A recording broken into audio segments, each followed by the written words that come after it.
Olá pessoal, vamos para a nossa aula de hoje. Nós vamos falar sobre radiciação. Assim como todas as operações do conjunto dos números reais possui seu inverso, ou seja, quando pegamos um elemento e operamos com o seu inverso, o resultado é igual ao elemento neutro. A adição, no caso da adição, ela possui o seu inverso. Qual é o inverso da adição? A subtração. Qual é o inverso da subtração? A adição. Qual é o inverso da multiplicação? A divisão. Quem é o inverso da divisão? A multiplicação. E na potência? A potência também tem seu inverso. Qual é o inverso da potenciação? É justamente a radiciação. A radiciação ela é representada por este símbolo, que eu chamo de radical, tá? Dentro do símbolo fica o radicando, que é o número que vai ser extraído a raiz. E aqui na parte de fora, na parte superior do símbolo, eu tenho o índice. Esse índice é quem vai me indicar que tipo de raiz vai ser extraída do radicando. Se é raiz quadrada, se é raiz cúbica, se é raiz quarta e aí sucessivamente, tá? Vamos aqui. Aqui eu tenho alguns exemplos. Então, ó, gente, presta bem atenção. Esse símbolo aqui é o da raiz quadrada. Cláudia, por que ele é da raiz quadrada? Porque justamente quadrada está se referindo a 2. Então, aqui no índice é como se tivesse um 2. Só que ele não aparece, mas o 2 está aqui, ok? Então, aqui, por isso, todas as vezes que você encontrar um símbolo com o radicando aqui e não tiver o número aqui, você já sabe que ali você vai ter que extrair a raiz quadrada daquele número, ok? Já os demais aparecem. No caso, quando eu tenho radical com o índice 3, quer dizer que dentro, o número que estiver aqui vai ser extraído o que dele? A raiz cúbica. No caso aqui, a raiz quarta, no caso aqui, a raiz quinta. Tá ok? Então, a gente vai ver primeiro raiz quadrada exata. Ou seja, são aqueles números, gente, que quando eu extraio a raiz, não vai dar um número decimal, tá certo? Vai dar sempre um número inteiro, ok? Então, vamos nós. E não são todos os números que têm raiz quadrada exata não, tá, gente? São alguns números, depois a gente vai ver isso bem direitinho. Então, aqui, ó, para saber a raiz quadrada de um número, podemos pensar que um número elevado ao quadrado será o resultado. Portanto, o conhecimento de tabuada, de divisão, multiplicação e potenciação, gente, são extremamente necessários, tá? Então, aqui, vamos ver aqui como é que eu resolvo isso aqui.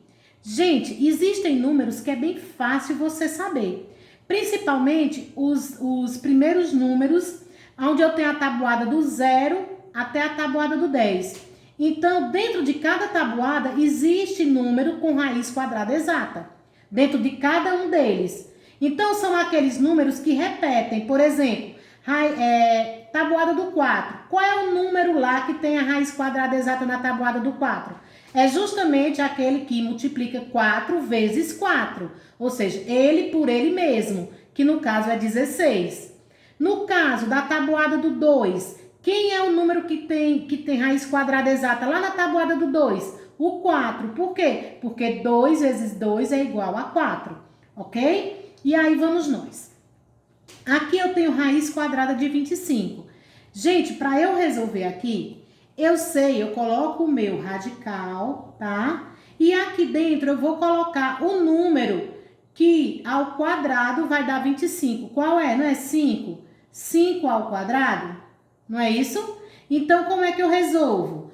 Eu pego aqui, eu sei que tem 2 aqui. Então, eu elimino o meu índice junto com o meu radical e elimino o expoente que é igual a ele, ó. O expoente não é 2, então eu elimino aqui, ok? E aí vai sobrar quem? Vai sobrar 5. Então, raiz quadrada de 25 é igual a 5. Já nesse caso, eu tenho 100, raiz quadrada de 100. Qual é o número que elevado ao quadrado, ou seja, ele multiplicando ele mesmo vai dar 100, não é 10? 10 ao quadrado?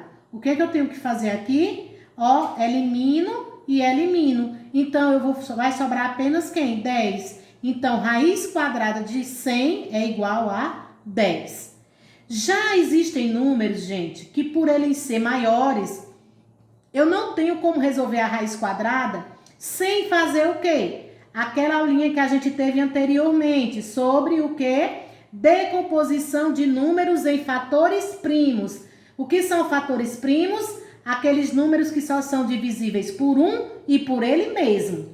No caso, eu pego aqui o valor 784 e vou dividir por 2, porque ele é par. Então, 784 dividido para duas pessoas vai dar 392, que ainda é par, posso dividir ainda por 2. 392 dividido para duas pessoas vai dar 196, que ainda é par, vou dividir para duas pessoas, que vai dar 98, que ainda é par, posso dividir por 2, que vai dar 49. 49 eu já não posso dividir por 2, por quê? Porque ele é um número ímpar. Ele pode ser divisível por 3? Qual é a regrinha para eu saber se esse número é divisível por 3? Eu pego e somo seus algarismos. 4 mais 9, 13. 13 não está na tabuada do 3, então ele não é divisível por 3. Nem por 5, porque para ser por 5, ele tinha que terminar em 0 ou em 5. Então, vamos para o 7. 49 está na tabuada do 7. 49 dividido para 7 pessoas vai dar 7. 7 também é um número primo, que só é divisível por ele mesmo. 7 dividido por 7, 1. Pronto. Aí, o que é que eu faço agora? Eu pego, coloco no meu radical, tá certo? Esse número decomposto. Olha aqui a decomposição dele. Ficou como? 2, eu tenho 2 e tenho 7. O 2 eu repeti quantas vezes? 1, 2, 3, 4. Tá aqui. O 7 eu repeti quantas vezes? 2. Tá aqui, ao quadrado. E agora, como é que eu resolvo? Lembra que aqui tem o 2 de quadrado?